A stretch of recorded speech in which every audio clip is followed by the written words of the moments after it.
सत श्री अकाल दोस्तों, मेरे चैनल स्टडी फॉर जीके थोड़ा स्वागत है। अज गल करांगे इंडियन पॉलिटी के चैप्टर स्टेट लैजिस्लेचर अते गवर्नर की। इस तो पहला अपलोड की हुई वीडियोज़ को देख लेना, और अगर मेरे चैनल स्टडी फॉर जीके को सबसक्राइब नहीं किया तो प्लीज़ कर लो, बैल आइकन को प्रेस कर लो ताकि अपडेट समय से मिल सके। तो शुरू कर दें। Which article in the constitution deal with the state legislature. देखो साडे संविधान का केड़ा आर्टिकल संबंधित है स्टेट लैजिस्लेचर। देखो स्टेट लैजिस्लेचर उस तरह ही काम करती है जिस तरह सेंटर लैवल ते पार्लीमेंट काम करती है। जिस तरह पार्लीमेंट के दो हाउस होंगे ने, लोक सभा एंड राज्य सभा, उस तरह ही स्टेट लैजिस्लेचर के भी दो हाउस होंगे ने, legislative assembly and legislative council. तो उन्होंने पूछा स्टेट लैजिस्लेचर का जो संबंध है वो किस आर्टिकल नाल है, तो वो है आर्टिकल्स 168 तो लैके 212 तक। तो इसका जो राइट आंसर बनेगा ये बनेगा 1। Presently, how many Indian states have a bicameral state legislature? देखो मैं तुहानू क्या कि स्टेट लेजिस्लेचर दे दो हाउस होंगे ने, एक लेजिस्लेटिव असेंबली और एक लेजिस्लेटिव कौंसल। तो इत्थे तुसीं याद रखना है कि हरेक स्टेट दे विच लेजिस्लेटिव कौंसल नहीं होंदी। तो किन्नियां स्टेट दे विच लेजिस्लेटिव कौंसल है, ठीक है। तो देखो पहला ये 8 स्टेट दे विच जो सी, लेकिन उन्होंने चेंज होके सिर्फ 6 स्टेट्स दे विच ही जिहड़ी है वो बाई कैमरल स्टेट लैजिस्लेचर हैगी। मतलब 6 स्टेट्स दे विच ही जिहड़ी है वो 2 सदनी स्टेट लैजिस्लेचर है, जिहदे विच लैजिस्लेटिव कौंसल और लैजिस्लेटिव असेंबली तुहानू मिलेगी। अगर उन्हां 6 स्टेट्स की गल करिए तो उन्हां दे नाम भी मैं तुहानू दस सकदा है। आंध्र प्रदेश, बिहार, कर्नाटका,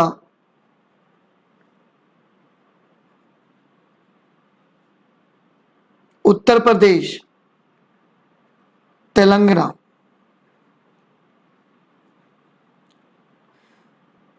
महाराष्ट्र। तो ये 6 जो है, ठीक है, स्टेट ऐसी हैं जिन्हां दे विच बाई कैमरल स्टेट लैजिस्लेचर है। देखो एक उड़ीसा दे विच बनी सी और जम्मू कश्मीर की सी, तो जम्मू कश्मीर टुटन करके खत्म होगी, और आई थिंक उड़ीसा की जो सीगी वो लैजिस्लेटिव कौंसल जिहड़ी है वो वापस ले लेगी। तो इस तरह 6 मतलब जिहड़ियां वो स्टेट लैजिस्लेटिव कौंसल ने 6 स्टेट्स दे विच। तो इस करके 6 स्टेट दे विच ही बाई कैमरल स्टेट लैजिस्लेचर है। What is the minimum age of qualification for the membership in the Legislative Assembly and Legislative Council of the state respectively?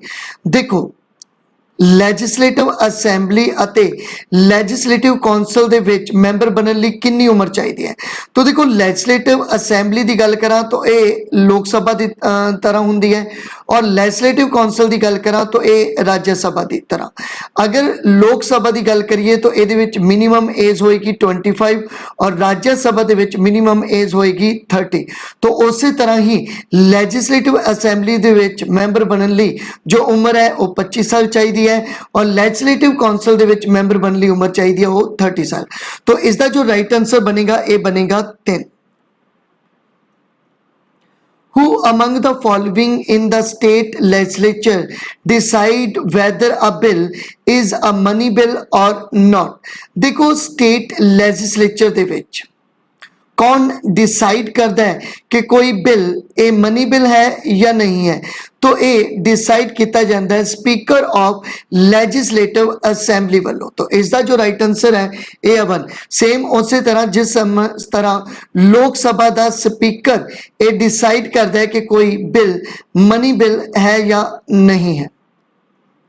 what is the maximum gap between the two sessions of state legislature? तो देखो state legislature ਦੇ जो session ਹੁੰਦੇ ਨੇ ਉਹਨਾਂ ਦੇ ਵਿੱਚ ਦੋ ਸੈਸ਼ਨ ਦੇ ਵਿੱਚ ਮੈਕਸਿਮਮ ਗੈਪ ਕਿੰਨਾ ਹੋ ਸਕਦਾ ਹੈ? तो ਉਹ 6 ਮੰਥ ਦਾ ਗੈਪ ਹੋ ਸਕਦਾ ਹੈ, ਮਤਲਬ 6 ਮੰਥ ਦੇ ਅੰਦਰ ਅੰਦਰ ਇੱਕ ਵਾਰ ਸੈਸ਼ਨ ਹੋਣਾ ਜ਼ਰੂਰੀ ਹੈ ਸਟੇਟ ਲੈਜਿਸਲੇਚਰ ਦਾ। तो इसका जो राइट आंसर है ये है 3। Which among the following is are not a part of the state executive?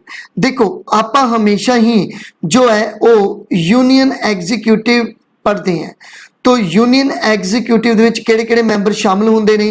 President, PM और उन्हां दी कौंसल जिहड़ी है वो शामिल होंदी है और कैग भी शामिल कर लिया जाता है। लेकिन अगर देखिए प्रेजिडेंट, पीएम और कौंसल उस तरह ही अगर मैं स्टेट एग्जीक्यूटिव की गल करा तो ये गवर्नर शामिल होएगा, चीफ मिनिस्टर शामिल होएगा और कौंसल ऑफ मिनिस्टर स्टेट के शामिल होंगे। केड़ा शामिल नहीं होएगा? तो वो advocate general of the state AGI of state शामिल नहीं होएगा। तो इसका जो राइट आंसर है ए है बी, ओनली 4। मतलब जो एडवोकेट जनरल ऑफ स्टेट है ये स्टेट एग्जीक्यूटिव दे विच शामिल नहीं होंदे, उसका पार्ट नहीं होंदा। Who among the following administrator the oath of office to the governor?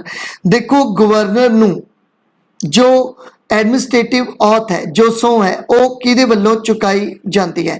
तो ये जो सौ चुकाई जाती है ये chief justice of concern state high court वल्लों चुकाई जाती है। तो इसका जो राइट आंसर है ये है 4। All the executive action of the government of the state are taken in whose name?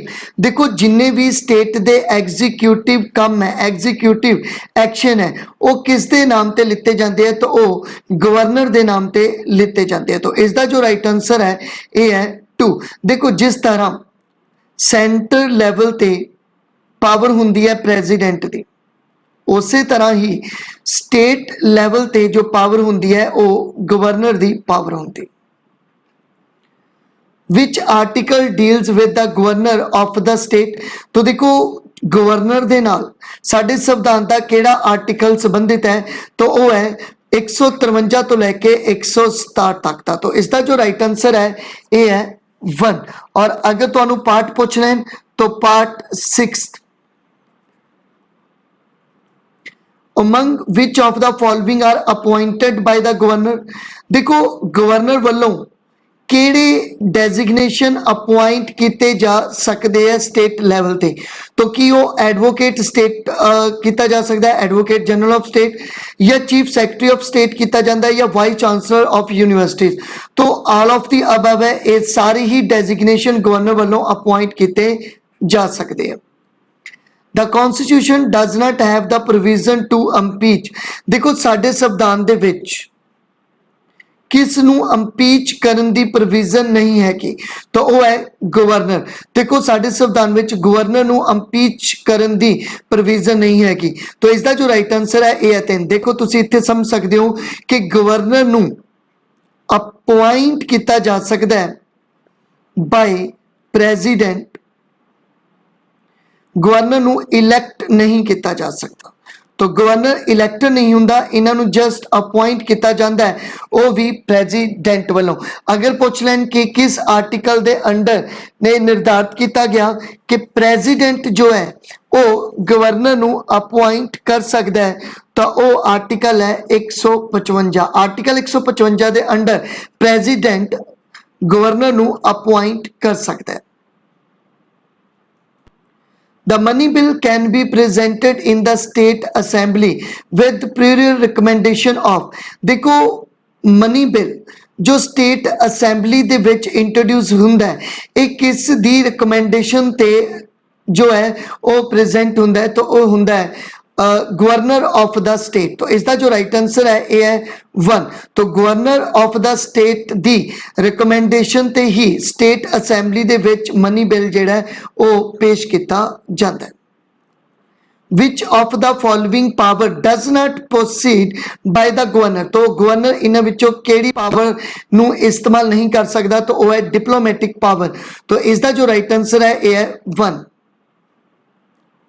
Consider the following statement, 3 statement दी हैं, इन्हां विचों आपां देखना कि केड़ी सही है। पहली, 7th amendment act 1956 facilitated the appointment of the same person as a governor for 2 or more states. देखो 7वीं अमेंडमेंट जो कि 1956 दे विच होई, इहदे विच ये प्रोविजन है कि 2 स्टेट दा मतलब 2 स्टेट्स दा और या एक स्टेट और एक यूटी दा एक गवर्नर हो सकता है। ये बिल्कुल सही है, ठीक है। 7th अमेंडमेंट जो है प्रोविजन है उहदे विच के 2 स्टेट दा या एक स्टेट एक यूटी दा एक गवर्नर हो सकता है।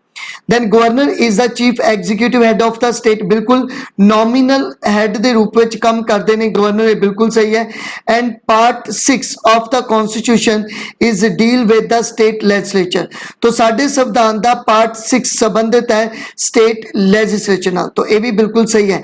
तो इसका जो right answer बनेगा ये बनेगा 1 2 3, 4th ऑप्शन बिल्कुल करेक्ट है। Who was the first woman governor in independent India? देखो इंडिपेंडेंट इंडिया दे अंडर जो फर्स्ट वोमैन गवर्नर बनी सी वो कौन बनी सी? तो वो बनी सी सरोजिनी नायडू दी। जो अज दा यूपी है उसकी ये पहली सरोजिनी नायडू जिहड़ी सीगी वो गवर्नर के रूप में अपॉइंट हुई सी।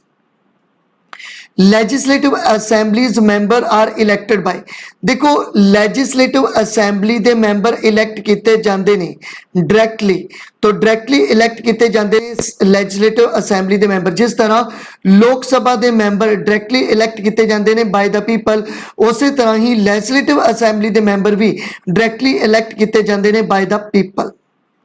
इत्थे तुसीं ये समझ सकते हो कि लैजिस्लेटिव असैंबली दे वध तो वध किन्ने मैंबर हो सकते हैं और घट तो घट किन्ने मैंबर हो सकते हैं। देखो वध तो वध 500 मैंबर हो सकते हैं लैजिस्लेटिव असैंबली दे और घट्टो घट जिहड़े है वो 60 मैंबर हो सकते हैं, ठीक है। कुछ एक्सैप्शन है, वो एक्सैप्शन तुसीं देख सकते हो कि अगर आप गल करिए अरुणाचल प्रदेश, सिक्किम अते गोवा दी, तो इहदे विच जो मिनिमम मैंबर है वो 30 हो सकते हैं।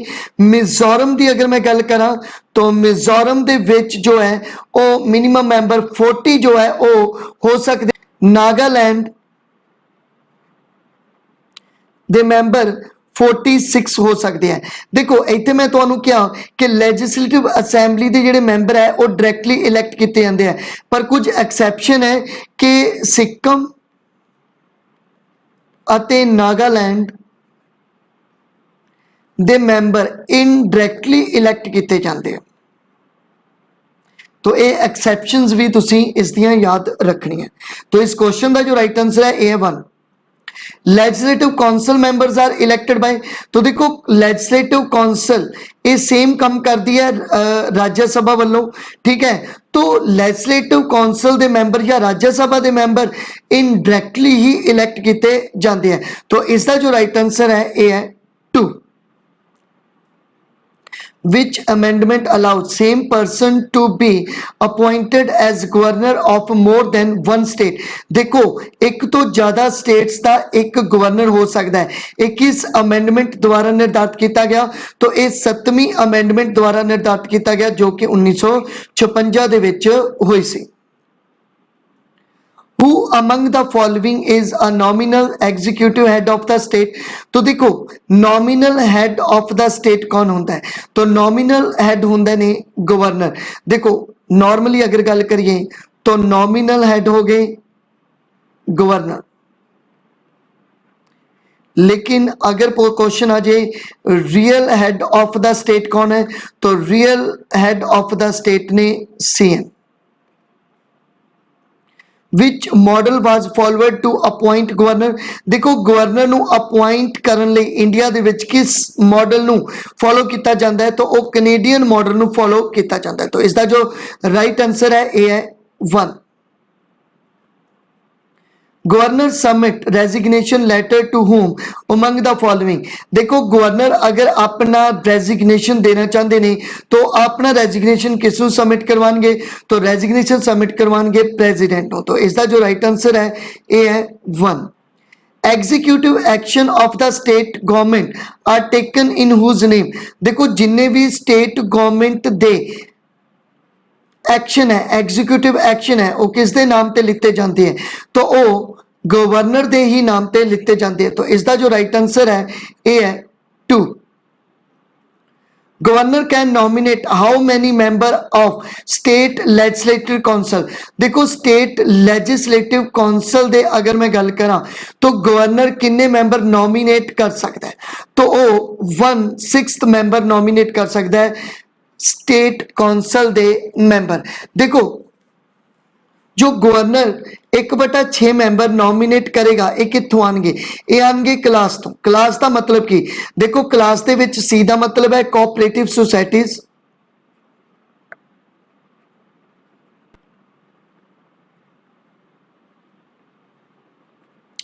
एल दा लिटरेचर, ए दा आर्ट्स, एस दा sports, social service.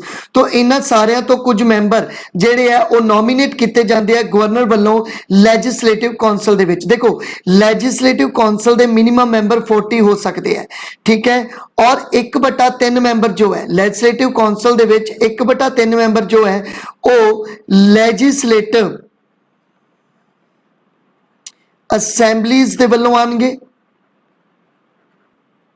How many members of Anglo-Indian community can be nominated by governor is a state assembly। तो देखो गवर्नर वालों एंग्लो इंडियन मैंबर किन्ने नॉमिनेट किए जाते ने लेजिस्लेटिव असैंबली दे विच, तो वो है सिर्फ 1 मैंबर ही नॉमिनेट किया जाता है। Which of the following article says that executive power of the state is vested in the governor। देखो किस आर्टिकल दे द्वारा यह निर्धारित किया जाता है कि executive power of the state ये गवर्नर को दे विच निहित हुंदी है, तो वो है आर्टिकल 152। 152 दे अंडर यह निर्धारित किया जाता है कि गवर्नर कोले जो है वो एग्जीक्यूटिव पावर हुंदी है। The report of the Comptroller and Editor General of Indian relating to the accounts of the state are submitted to whom among the following।